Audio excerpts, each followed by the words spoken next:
Selamat pagi untuk anak-anak kami kelas 12 IPS.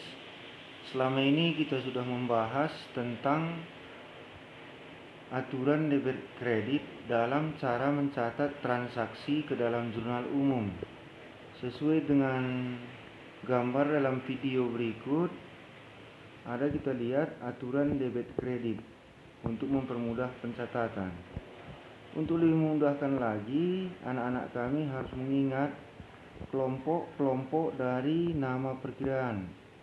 Seperti kelompok harta, dia terdiri dari kas, peralatan, perlengkapan, gedung, barang dagangan, piutang, kendaraan, mesin, tanah, dan lain-lain.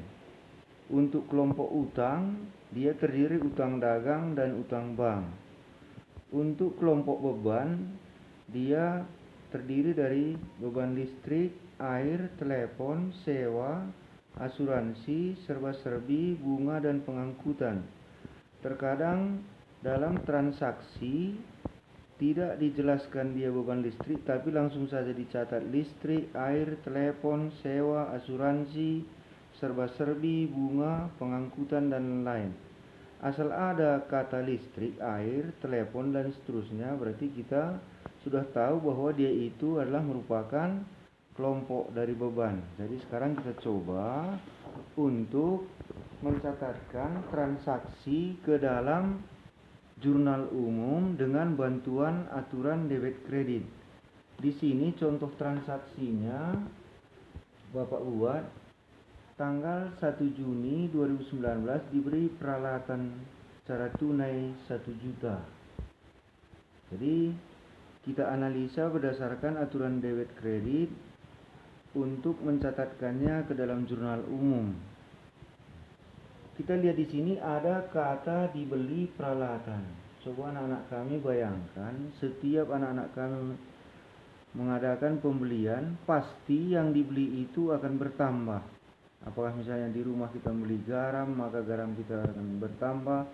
Kalau kita membeli beras, maka beras kita bertambah. Dalam transaksi ini yang dibeli adalah peralatan.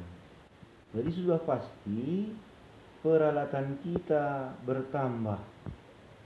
Ingat sekali lagi, yang dibeli peralatan maka peralatan kita bertambah.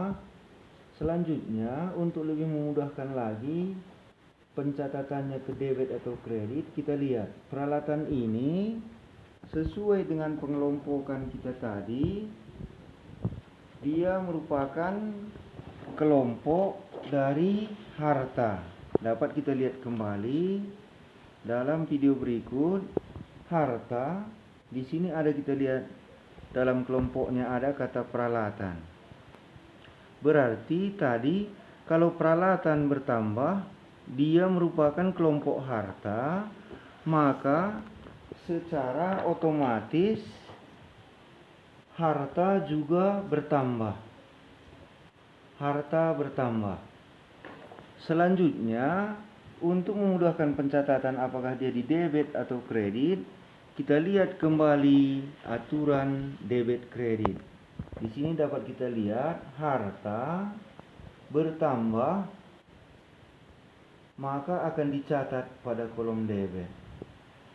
Nah, jadi yang kita beli tadi adalah peralatan, maka jumlah peralatan itu akan dicatat pada kolom debit. Inilah dia dalam jurnal cara pencatatannya. Peralatan, jumlah uangnya kita catat pada kolom debit sesuai dengan aturan debit kredit. Selanjutnya, sudah kita analisa tadi dibeli peralatan. Sekarang cara pembayarannya di sini dikatakan tunai. Tunai artinya langsung dibayar. Kalau langsung dibayar berarti berkaitan dengan uang. Uang dalam akuntansi itu disebut dengan kas. Jadi kalau kita membayar, sudah pasti uang kita akan berkurang. Dapat kita lihat di sini, kas berkurang. Kita pakai lagi aturan debit kredit untuk menentukan di mana tempat pencatatan kas tersebut. Kita lihat lagi pengelompokannya.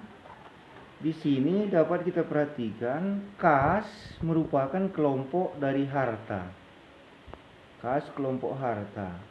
Dalam analisa kita tadi, kas berkurang. Ini dapat kita perhatikan, kas berkurang. Karena dia kelompok harta, maka otomatis harta juga berkurang. Harta berkurang. Jadi kita lihat dalam aturan debit kredit. Kembali, ini tadi harta berkurang,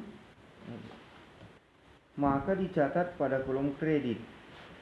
Jadi dalam pencatatan kas ini tadi ke dalam jurnal, kita lihat kas dicatat pada kolom kredit, yaitu sejumlah 1 juta, karena itu tadi jumlahnya di sini.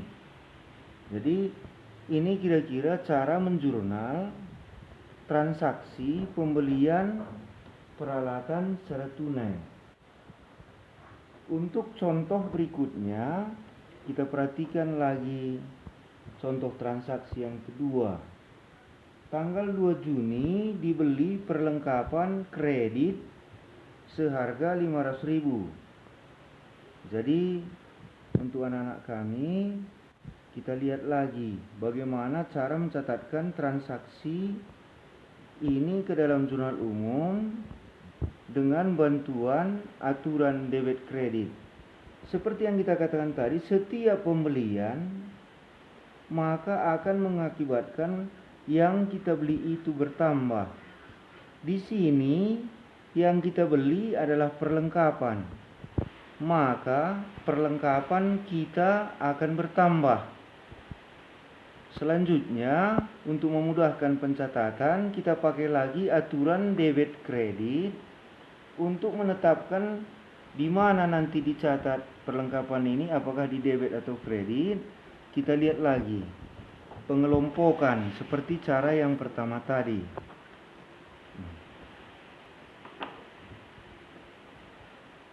Perlengkapan dapat kita perhatikan di sini adalah kelompok dari harta. Sesuai dengan analisa kita tadi, kita membeli perlengkapan kita bertambah, maka secara otomatis itu sama dengan harta bertambah. Kita perhatikan dalam aturan debit kredit, harta bertambah dicatat pada kolom debit. Jadi untuk anak-anak kami, perlengkapan itu jumlah uangnya akan kita catat pada kolom debit. Ini dia contohnya dalam jurnal. Perlengkapan dicatat jumlah uangnya pada kolom debit. Selanjutnya, kalau sudah selesai kita analisa pembelian perlengkapan ini, kita lihat lagi tentang cara pembeliannya. Di sini dikatakan pembelian secara kredit. Kalau kita katakan secara kredit berarti itu belum dibayar. Coba anak-anak kami ingat, pada saat Anda membeli sesuatu, apakah di warung atau di tempat lain, apabila belum Anda bayar, maka pemilik warung akan mengatakan utang dulu. Jadi utang ini dalam akuntansi disebut dengan utang dagang. Utang kita tadi dari tidak ada menjadi ada, itu sama dengan utang bertambah. Untuk memudahkan pencatatan di mana utang dagang ini akan kita catatkan, kembali kita pakai aturan debit kredit yang berkaitan dengan utang. Sesuai dengan analisa kita tadi, maka utang tadi bertambah. Utang bertambah, kita lihat pencatatannya, kita catatkan dia pada kolom kredit. Jadi untuk anak-anak kami, berikutnya di dalam jurnal kita catat utang dagang, jumlah uangnya kita catat pada kolom kredit. Jadi inilah kira-kira yang bisa Bapak jelaskan. Semoga bermanfaat. Selanjutnya, untuk latihan anak-anak kami, di sini sudah Bapak buat 4 jenis transaksi yang akan anak-anak kami catatkan ke dalam jurnal umum. Tetap pakai cara seperti yang Bapak jelaskan tadi, atau untuk membantu bisa kita lihat di sini yang dibeli gedung tadi tadi kita katakan bahwa setiap pembelian barang yang dibeli akan bertambah, berarti di sini nanti gedung ini akan bertambah. Gedung merupakan kelompok harta, berarti harta bertambah, tentunya sudah pasti gedung ini akan dicatat nanti jumlah uangnya pada kolom debit. Secara tunai, sama seperti yang tadi, bahwa kalau tunai berkaitan dengan uang dalam akuntansi disebut dengan kas. Jika kita membayar dengan uang tunai, maka uang kita akan berkurang atau kas kita berkurang. Kas tadi adalah kelompok harta, maka itu sama dengan harta berkurang dicatat pada kolom kredit. Demikian seterusnya anak-anak kami analisa setiap transaksi ini dan coba catatkan ke dalam jurnal umum sesuai dengan cara yang Bapak ajarkan tadi. Jika ada kesulitan, langsung saja hubungi Bapak di nomor 081361519637. Tetap semangat, semoga penjelasan Bapak ini bermanfaat.